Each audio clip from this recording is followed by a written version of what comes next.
Kalau kita udah tahu, udah belajar nuntut ilmu, ya dakwakan. Dakwah pertama kali kepada siapa? Keluarga. Bukan orang lain, keluarga. Sebab Allah berfirman, ya ayyuhalladzina amanu qu anfusakum wa ahlikum nar. Wahai yang beriman, jaga diri kamu dan keluarga kamu dari api neraka. Keluarga dulu. Kita selamatkan keluarga kita. Ajarkan dia tentang agama. Ya selamatkan keluarga kita dari api neraka dengan mengajarkan dia tentang agama. Makanya kata Ali bin Abi Thalib ketika menafsirkan ayat ini, alimu anfusakum al khaira wa adibuhum. Alimu anfusakum wa ahlikumul khaira wa adibuhum. Ajarkan keluarga kamu, istri kamu, anak kamu, al khaira kebaikan, wa adibuhum, ajarkan adab kepada mereka. Sekarang bapak ngajarkan enggak kepada istrinya? Suami-suami ngajarkan kepada istrinya? Enggak. Kalau tidak, ya bawa dia ke majelis ilmu untuk paham tentang agama. Paling tidak suami itu harus bisa baca Al-Quran. Ada sebagian suami nggak bisa baca Al-Quran, ini aib. Belajar Quran bisa kok dalam 1 bulan. Untuk bisa bacanya ya. Sebulan bisa. Kalau nggak bisa 2 bulan, harus bisa baca Al-Quran. Kemudian tahu dia tentang isi Al-Quran itu apa. Baca dari mulai awal sampai akhir. Ajarkan dia tentang agama. Sholat, harus tahu dia tentang sholat. Gimana sholat. Dan yang lainnya. Harus paham tentang agama dia. Kalau nggak dosa suaminya. Makanya Nabi, pertama kali Nabi mendakwakan kepada semua keluarganya. Allah perintahkan ketika pertama kali Allah menyuruh Nabi dakwah, Allah turunkan ayat wa anzir ashiratakal aqrabin, ancam keluarga kamu yang terdekat, ancam keluarga terdekat. Diancam mereka kalau kalian tidak taat, tidak beriman, neraka. Kalau kalian taat masuk surga. Itu ancaman. Maka yang sering Nabi ingatkan kepada para sahabat tentang surga dan neraka. Itu dakwah itu harus terus diingatkan. Biar orang itu betul-betul paham bahwa hidup kita buat akhirat, buat surga.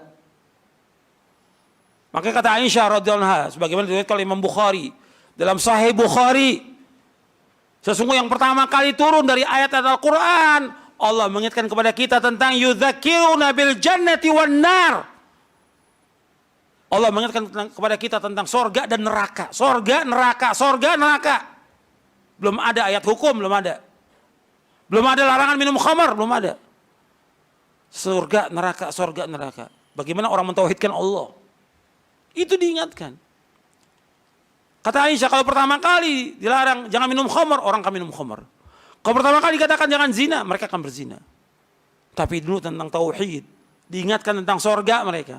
Sampai sudah kuat mereka, baru di Madinah dilarang tentang khamar itu. Jadi ada tahapan. Nah, kita ingatkan istri kita dulu. Wajib tentang sholatnya, tentang tauhid, tentang larangan mereka syirik, jangan sampai mereka ke dukun. Itu diingatkan. Abdullah bin Mas'ud radhiyallahu an, maka kepada istrinya, ketika istrinya ada orang yang datang membawa apa? Jimat. Jimat ada gantungan di sini. Langsung diambil bin Mas'ud, diputuskan. Karena dia wajib menjaga apa? Istrinya dan anaknya dari api neraka. Diingatkan bahwa ini akan melemahkan kamu.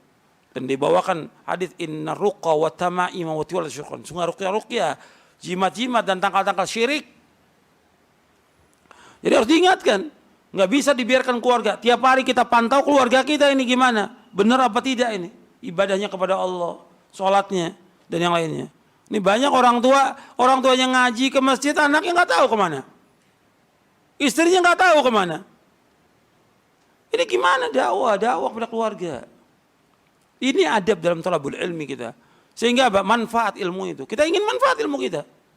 Banyak orang nggak manfaat. Ilmunya dia belajar, tapi istrinya nggak manfaat. Anaknya nggak manfaat. Sampai sini jelas.